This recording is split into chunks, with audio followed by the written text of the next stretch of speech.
everybody. Dan Illman, Mike Beer. Let's take a look at the field for the co-feature at Saratoga on Friday.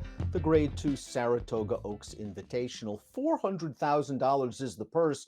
We're going 1 mile and 3/16 on the turf. These are 3-year-old fillies, 6-5. Morning line on the 1, Cinderella's Dream, looking to become a multiple Oaks winner. She won the Belmont Oaks in sparkling late running style in her most recent start. Really, really good last time over this distance, Dan. If she runs that race, she's supposed to be tough in here, facing, a horse that she just ran down for Chad Brown, right back in this spot. That horse is pretty good. And you got a little, added benefit here with Aiden O'Brien and Ryan Moore shipping over.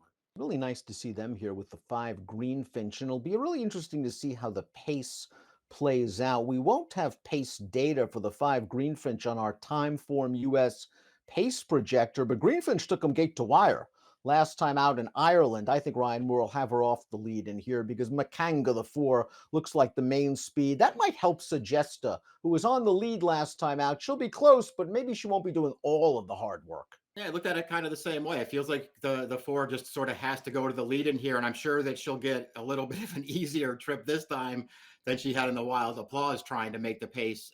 So that makes her a little more dangerous, but you're right. It could help the number 6 here, who can just maybe take a seat and get a better trip.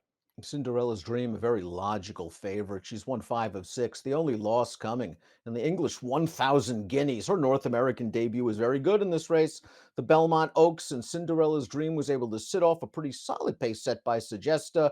Once she gets to the outside and into the clear, she comes with a strong kick.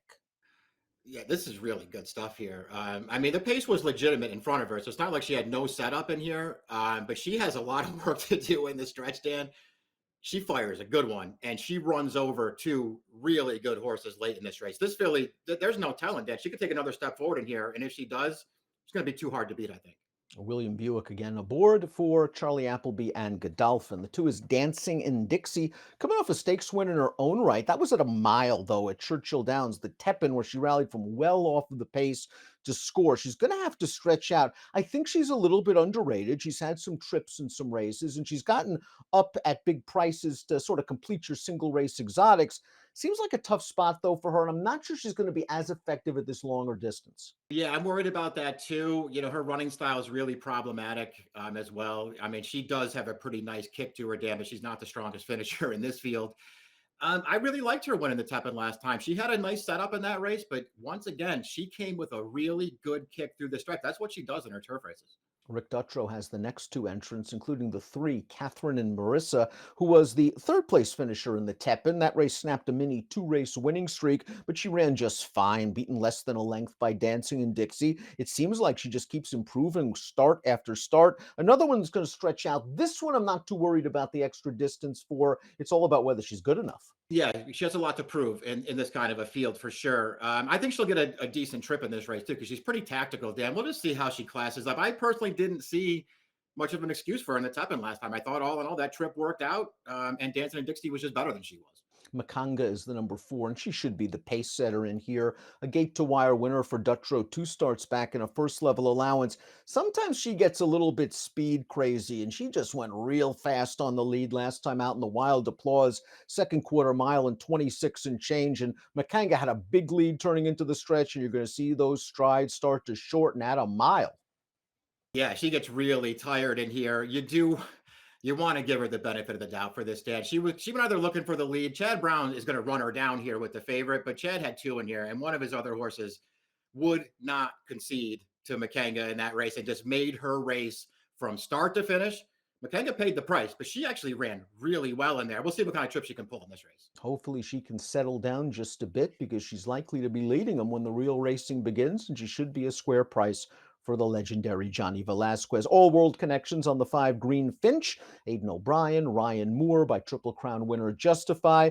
Did some good work overseas, although you get the feeling looking at the past performances that Aiden kind of avoided the heavy hitters with this one. Last time out, they cut her back to 1 mile in a little stakes race at Killarney, and she was able to make the lead from the rail and just kept on going. She looked good that day as the favorite. This looks like a tougher task. I thought so too. Maybe they've just found a new running style for her, Dan, and they'll try to go forward with her again, because she won that race pretty impressively, but she also went unchallenged on the lead in there. So I'm not sure how much we really found out about her 2 starts back when they ran her in a little bit of a tougher race, and it was going longer, but I don't know, man. That was a race she easily could have won, I think, if she was any good. The pace was solid. She had dead aim. The race was wide open. Everybody had a shot at it. And to me, she just wasn't good enough. Segesta is the number 6. She's finished first or second in her last 4 starts, including that game second in the Belmont Oaks where she made the lead. She took pressure from a really talented horse, and She Feels Pretty, and she just wouldn't let that one go by in the last 16th of a mile. Segesta might wound up in stalking position this time with Macanga and Greenfinch entered to her inside. I still think there's loads of upside. I won't be surprised if she turns the table on Cinderella's Dream. She just has to step up her game a little bit. Agree with all that. And don't even have to add anything to it, Dad. She ran fine last time. She can get a different trip in here. She's still learning. You could see it 2 and 3 starts back where it didn't even seem like she knew how to finish races off. But once horses came to her, she dug right in. She's got a lot of ability, and I'm with you. I won't be surprised if she turns the tables here. Moving on up is the number 7. Great claim for Safi Joseph and Kem Ramsey, who took this one for $35,000 4 starts back. She's now won 3 of her last 4, including a race at Churchill Downs last time out when switched back to turf. Another one who got close to the pace that day, streaked on home. Big step up in class. Barnes going very well all through the country. Yeah, that's true. It seems like a big ask for her moving into to face these horses. It's not an easy spot for her. She did look good winning back on turf last time. She'll have to do better than that. Let's take a look at our top picks for the Saratoga Oaks, one of 2 graded races at the Spa on Friday on the grass. Cinderella's Dream looks like the horse to beat, Mike. If she shows up with that late kick from last time, she'll be tough. Segesta looks like the other horse. I'm going to stay with the favorite in here, Dan, but they're really the only 2 horses I wanted, the 1 and the 6 in here. I realized that the 5 for Aiden O'Brien and Ryan Moore, that horse could be dangerous. I just don't like her races that much. I'm curious to see what we get from the European, but we're going to go 1-6 in the Grade 2 Saratoga Oaks and see if Cinderella's Dream could make it 2 Oaks in a row. Best of luck.